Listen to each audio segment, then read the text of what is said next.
Hello, I'm Meg Salyer, and I'd like to welcome you to the Ward 6 Council Show. I have a real treat today. I'm privileged to have Lauren Branch with me, and Lauren is the president and CEO of NewView Oklahoma. And Lauren, right off the bat, why don't you tell our viewers what NewView is and what you all do? Well, first of all, thank you for inviting me here today. I'm very excited. NewView Oklahoma is a nonprofit agency here in our state that serves blind and visually impaired employees. Our mission is really to empower people who are blind or visually impaired to achieve their maximum level of independence. Well, one of the keys, I think, to what you just said is statewide. Yes. And so your office is here in Oklahoma City, but you serve clients statewide, and how do you do that outreach? Well, we actually have our rehabilitation staff, we actually have them positioned in the 4 quadrants of the state. You know, kind of, we're all spread out and pretty rural, and so we kind of have it quadranted off into geographic areas so that we can reach those populations of visually impaired individuals that are not in the metro area. And in terms of clients that you serve, birth to? Death. Wow. It's a wide range. You know, it's important, being the only nonprofit in the state serving people with vision impairments and having the only comprehensive low vision rehabilitation clinic in the state. It was really important for us to serve that birth to death population because parents need the support on the front end, but then on the back end we have this large population of baby boomers like us who are losing their vision to things like age-related macular degeneration, glaucoma, diabetic retinopathy, and then we've got the working age adult population. So exactly. Well, I was hoping you weren't going to point out that age-related thing. My eye doctor calls it TMB, and I thought, what on earth is TMB? He said too many birthdays. Right. That's exactly right. I'm still stocking up on drugstore glasses, but that decimal point is increasing and increasing, and it is tough. And you begin to recognize that how you very subtly take corrective action to deal with situations where you're not seeing quite as well as you were. So I'm really excited to talk about the new clinic because this is something very unique in Oklahoma, and I think hopefully will be a model for what happens in other states. So tell us about it. We already are. I'm excited about it too because we've been doing vision rehabilitation for several years, about 5 years, and we found that there was a tremendous need here. Obviously, age-related macular degeneration is the leading cause of blindness amongst people age 55 and older. My dad is suffering from it right now, and it's continuing. I mean, those numbers are growing exponentially. I mean, we're just getting older. I mean, our population is getting a lot older than it used to be.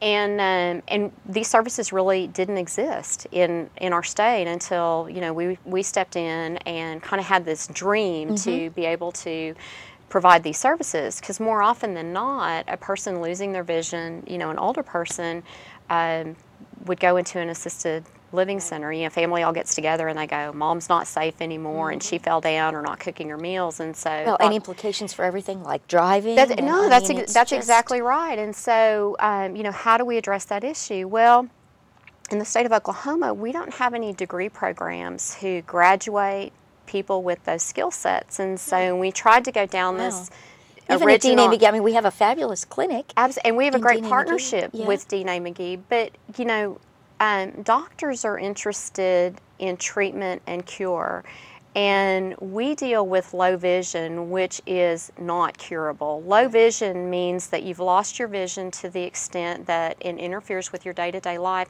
and it's not correctable via surgery or corrective lenses. So you're really doctors don't deal with that, and so where's the handoff? So if you were diagnosed with macular degeneration and were losing your vision, and your doctor told you that, and he says, well, there's nothing else we can do, then what do you do? Do you go home and you sit and you struggle, or is there a handoff place where you can learn adaptive techniques to be able to continue to do the things that you want to continue doing? I mean, think about losing your vision, think about setting your thermostat, think about all of those wonderful digital appliances you have in your house and how you would continue to operate those and cook your meals. Think about how many medications we take now, older adults, and think about having to manage that with the small print. Oh, absolutely. And so we're that handoff place. So what we do, and we now have a doctor who is in our clinic who does low vision assessments, and so they can figure out where that usable vision is, and when they do that, then the handoff goes to our low vision occupational therapy staff, who can go in and assess environments, assess skill sets, work with the client on what their goals are, and then we go in and train them. I know this has been a dream for a long time, and you've had some great partnerships. One with the Rotary Club of Oklahoma City. Yes. And also Impact Oklahoma. Impact Oklahoma, yeah. We were really fortunate that, you know, a couple of years ago, we presented this concept to the Downtown Rotary Club, and they valued what we were doing and saw the potential in being able to create this low vision rehabilitation center. So we partnered with them, and then Impact Oklahoma funded the equipment, and so now we've got this state-of-the-art program that really, not only does it not exist anywhere in Oklahoma, our model is really, you mentioned about becoming a model for other places. Ours is really becoming the model for the country. Interestingly enough, we just hosted two-day seminars last month, and we had people from across the United States in to see what we're doing. I mean, it really is that unique. But yeah, a person would come into our clinic, and they would see our low vision specialist. Now, we get referrals from about 100 referring physicians in the state. So this is not a regular optometrist or your regular eye doctor where you're going in for a 15-minute exam. A low vision assessment is a very specialized vision exam that lasts about 2.5 hours. So it's a long visit. And then we have this really cool piece of equipment. It's called a Maya, and it's a microperimeter. And what it does is it maps the central vision, maps the central part of your eye in real time. And so the doctor knows, and our therapists know, when we get that mapping, where there's still usable vision and where there's not. So in some cases there's peripheral vision, well, yeah, but not or close, or right, and sometimes there's pockets in there where light's still getting through. But you know, brains are really funny things. I mean, they're trained to look through that central part, and so when a person starts losing that vision, you know, you're trying to move your head and do all those things rather than focusing in on where you might still have those pockets of vision. And sometimes they don't even know how to do that. So when we know that, our therapists can go in on day one and they can start retraining you. They know where you can see, even though you don't know where you can see, and they can start teaching you how to use that eccentric vision and start continuing to do things. But then we go in, like you said, in their environment. We go into their homes. It's really important to do that. We, you know, address safety issues, we address mobility issues, we look at contrast, we look at lighting, we look at training, we look at markings, even, you know, marking appliances with, you know, tactile features so that they can still operate their microwave or, you know, crock pot or washing machine or whatever. So, you know, most of the time in, you know, 3 to 6 months of training, we can keep somebody safe and independent and in their home rather than going into an assisted living center. And so in the clinic, you also have a mock kitchen. You have a living sort of environment to be able to help. We're still working on that. But what we found is our most effective training is really in the person's environment. We do a lot of computer-assisted technology training, you know, in our clinic, because that's really important for someone to be able to stay connected. But that skill transition we found is worked better in their home environment. So now, I'm going to assume that you need two things on a regular basis. Yes. You need volunteers. Absolutely. And you need money. Yep. Is that right? That is right. I'm getting good at nonprofits. I kind of know how to make that work. Money, so let's talk about how people can get in touch with you, how they would reach you, and what kind of things, you know, you might be able to use. Okay. Well, our main number is 405-232-4644. Our Vision Rehabilitation Clinic is located at 710 West Wilshire. Our main location is located at 501 North Douglas, just west of downtown.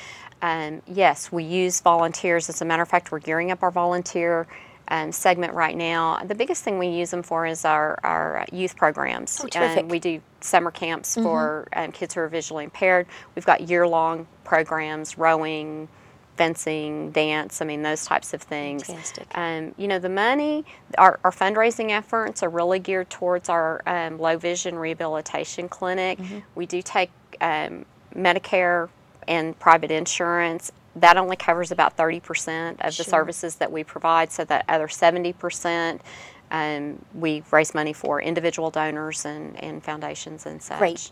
Events to help raise money? Or, we do an annual luncheon. Our next luncheon isn't coming up until the spring of next year. Great. But we certainly enjoy that support all year long. And so, you know, if somebody's interested in what we do tours on a regular basis. All they need to do is call us. We have regularly scheduled tours. We do them during the day. We do them in the evening. They can see our main facility. They can see our low vision clinic. We would certainly invite anybody interested in what we're doing to give us a call and come down and take a tour, learn more about what we're doing. More importantly, if you're suffering from a vision impairment, if you've got a family member or a friend, please call us. Great. We're Lauren, great resources. And thank you. Appreciate you so much for coming down. You know, this is just another example, and I think we see them all the time of where Oklahoma is leading the country in so many innovative, creative ways. Exciting. And your clinic is one of them. I know I've had the privilege of touring the main office downtown and see what a great employer you are of low vision people. So the clinic's next on my list. Great. Thank you very much for being here. Appreciate it.